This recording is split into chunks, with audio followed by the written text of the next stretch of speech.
Today I'll be presenting on the psychodynamic theory, focusing on the pioneering work of Sigmund Freud and the subsequent developments by neo-Freudian psychologists. We'll explore how these theories offer profound insights into complexities of personality development, uncovering the hidden depths of the human psyche. This foundational framework in psychology, developed by Sigmund Freud, speaks about the unconscious mind, childhood experiences, and the dynamics of personality. At its core, psychodynamic theory introduces us to the id, ego, and superego, three components of personality. The id operates on the pleasure principle, seeking instant gratification, while the ego balances the conflicting demands of reality and desire.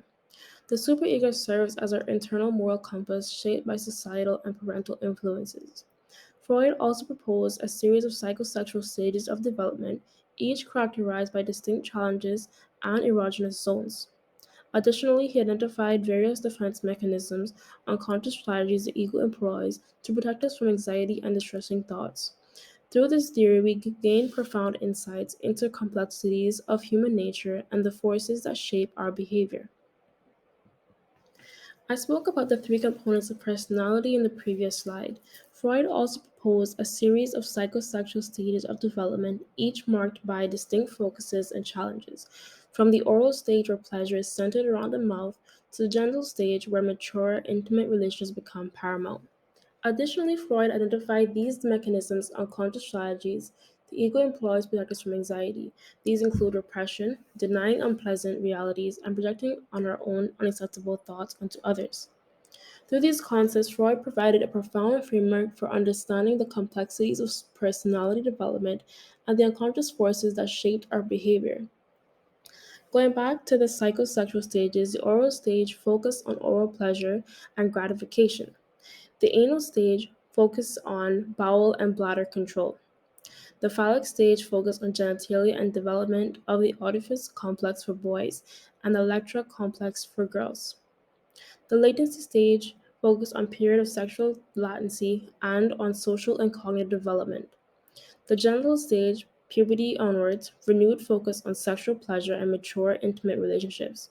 Going into more detail with the defense mechanisms, starting with repression, meaning the unconscious blocking of unacceptable thoughts, feelings, or memories.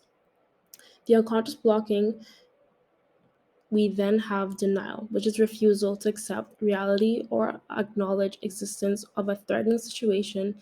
Lastly, we have projection, meaning attributing one's own unacceptable thoughts or feelings onto others. This slide provides an overview of Freud's psychodynamic theory, focusing on its structural model of personality, psychosexual stages of development, and defense mechanisms. Let's now critique the theory, starting with overemphasis on sexuality. Freud's focus on the role of sexuality, particularly in early childhood development, has been criticized for being overly dramatistic and reductionistic. Critics argue that other factors, such as social and cultural influences, may play significant roles in shaping personality. Secondly, the lack of empirical evidence. This theory relies heavily on case studies and clinical observations rather than empirical research. Critiques argue that the lack of empirical support undermines the scientific validity of the theory. Lastly, limited applicability. Freud's theory was developed within a specific cultural context and may not fully capture the diversity of human experience.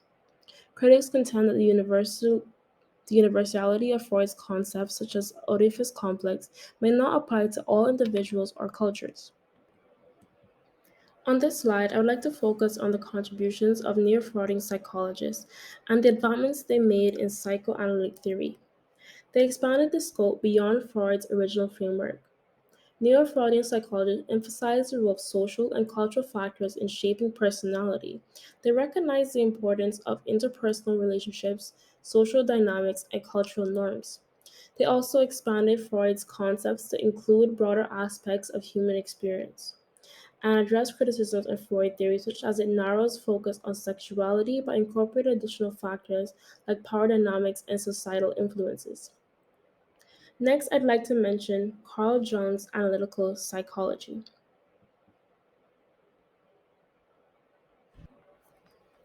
Building upon Freud's psychoanalytic framework, Carl Jung introduced profound insights. His work expanded the scope of Freudian theory, offering fresh perspectives on the unconscious mind.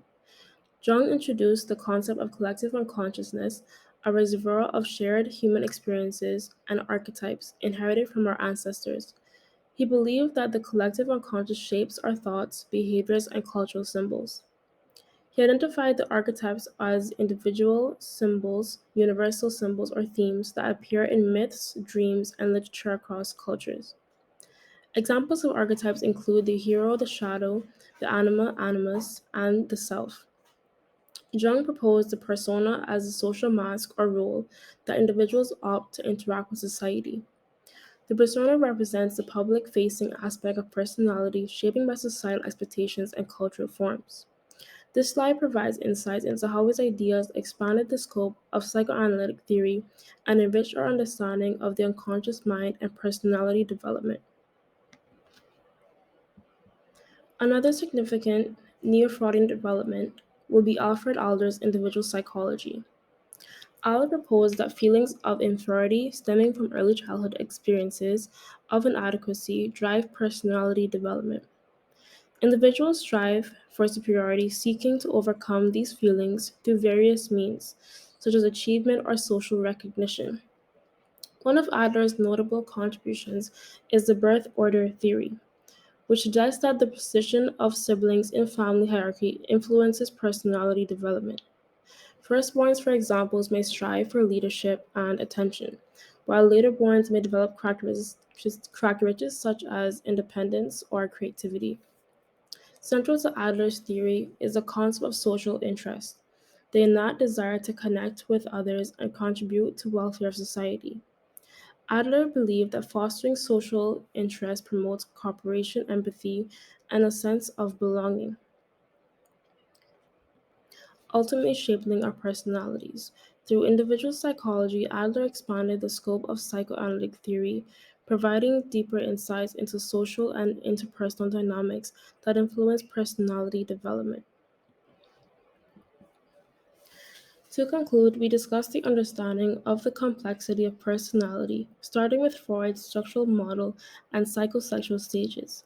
Then we explored the neo-Freudian developments, which consisted of Jung's collective unconscious and Adler's individual psychology.